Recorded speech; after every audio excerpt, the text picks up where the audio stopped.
my fellow Slivers across the multiverse. Welcome back to your one and only trustworthy Hive. On our last video, we covered 8 cards printed in 2020 that are so far having a lot of impact in Modern.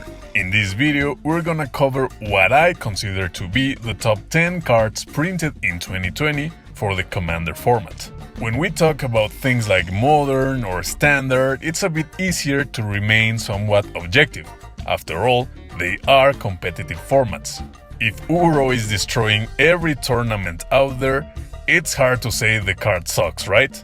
With Commander, things are a bit more complicated, since it is a casual format. It is far more variable, chaotic, and random than other constructed formats, and the metagame varies from playgroup to playgroup.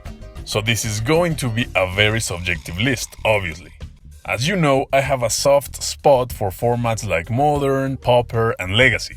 So I guess it's just natural that those formats influenced the way I approach Commander. Since the day I decided to try the format for the very first time, to the moment that I discovered CEDH, I've always been attracted to low mana curves, highly efficient spells, tight gameplay that rewards skill, etc, etc. So, you know, those things are going to be a major influence on my list. Anyways, let us begin. The honorable mention of this video goes to the modal double-faced cards from Zendikar Rising, more precisely to my personal favorite, Balaguer Recovery. Noxious Revival, Regrowth, and Eternal Witness all see enormous amounts of play in the format. Balaguer Recovery is the same effect attached to a land, if what you really need is a land instead. MDMCs let you keep more initial hands that you would otherwise mulligan, they help in the early game if you need to make your land drops, they help in the late game if you need action. And Balaguer Recovery has been the most impressive so far, at least for me. Coming in at number 10, we have the Triumphs. I mean, it's kinda the same argument that I used for Modern, but even stronger. Commander is all about that ramp and having access to all the colors of your commander as fast as possible. The Triumphs make that so much easier. I cannot wait for WotC to complete this cycle. My Kess and Nikki B Ravager decks need that Grixis Triumph after all. At number 9, I have the Brothers of Destruction.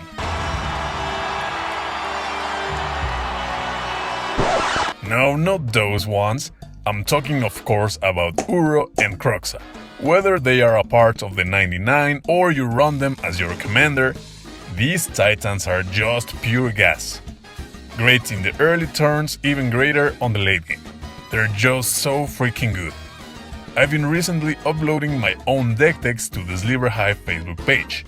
Uro is part of my Zorak Dragonclaw deck, and Kroxa is part of my Nicol Bolas the Ravager deck. And so far, I've seen that they always perform, my fellow Slivers. These titans are here to stay. At number 8, I have another card that also made my best of 2020 Modern list, Dryad of the Elysian Grove. Like I said, Commander is all about that ramp and all about those colors. This Dryad helps you with both. I mean, Azusa, Oracle of Moldaya, even Chromatic Lantern. They've all seen heavy play in EDH at one point or another. I would say the Dryad is as good or even better than those cards I've just mentioned. Dranith Magistrate is gonna take my pick for number 7.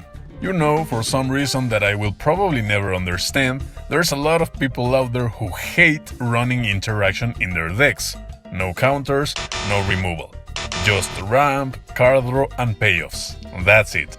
And usually, the biggest payoff in their deck is, well, their commander.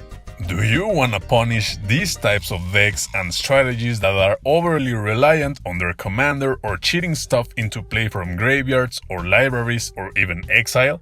Dranith Magistrate is everything you ever wanted, my fellow Slivers. I run it in almost all of my blue-white based stacks decks. Zero regrets. For me at least. I guess my opponents always have a lot of regrets when they see Dranith Magistrate and they didn't bother to include some targeted removal. For number 6, I'm gonna have to go with Kinan Wonder Prodigy. You know how it's kinda hard to build a version of Golos that is unironically bad? Well, same thing with Kinan. I guess that's just what happens when you attach ramp and an excellent mana sink into a single body. I built Kinan almost immediately after Ikoria was released, and a week later after I played it with my playgroup, everyone else had already built Kinan too. I mean, the little dude is just pure gas. And like I said, my fellow Slivers, you have to be careful because it's kinda hard to build a bad version of Kinan, you know?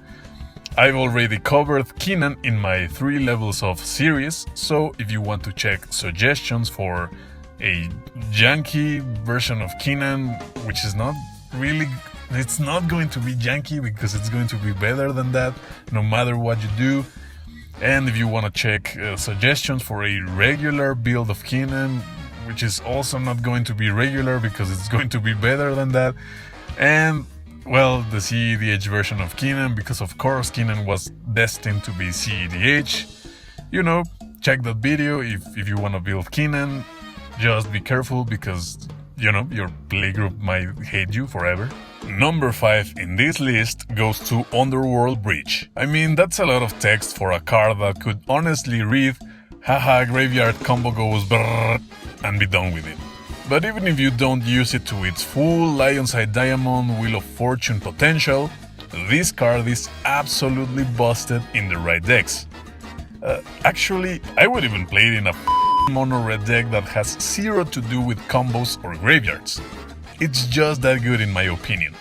And since we're already speaking about combos, number 4 is Heliod Walking Ballista's BFF.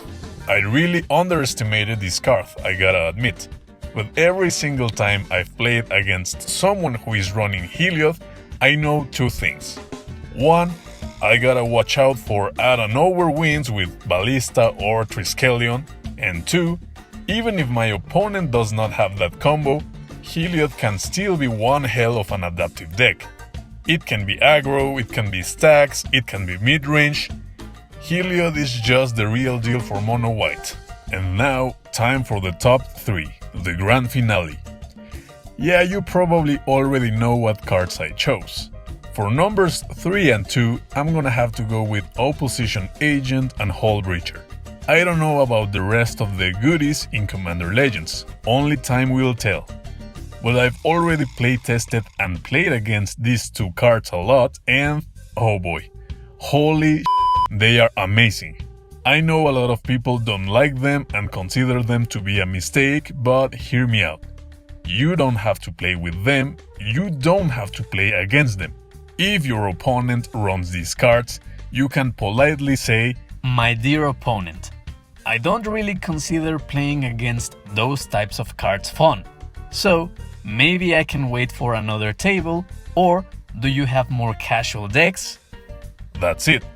You would be really surprised about how far can a bit of communication and politeness go. And number 1 is of course Thassa's Oracle.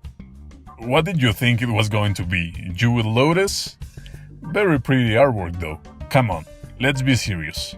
Like Underworld Bridge, this card has a lot of text that could have been easily replaced with draw exile whole deck combo goes brrrr. Thassa's Oracle is pretty much like Opposition Agent and Hull Breacher. A lot of people hate it, a lot of people think it is a mistake. And again, my response would be, you don't have to play the Oracle. You don't have to play against the Oracle if you don't want to. One of the reasons I love Magic the Gathering so much is that it is one of the single most customizable game experiences I've ever seen in my life. You can play it for free and for fun. You can play it at a highly competitive level. You can grind tournaments. And you can play Commander. Commander itself is yet another incredibly customizable experience. I have had the same amount of fun playing only Precon tables and full CEDH tables. Again, having an open mind and a bit of communication skills and politeness will take you far, my fellow Slivers. Really far. Always keep that in mind. And well, that's it. Those are my picks for 10 cards printed in 2020 that are absolutely incredible in Commander. Do you agree with this list? What would you change? Maybe you have a completely different top 10. and I wanna know all about it. So please leave your answer in the comments below. If you liked this video, please leave a thumbs up, remember to subscribe if you haven't already, and click on the notification bell so you never miss a new video. But above all, don't forget to share with other Slivers across the multiverse. That is truly the best way in which you can support your Hive. Take care, my fellow Slivers. We'll gather again on the next video.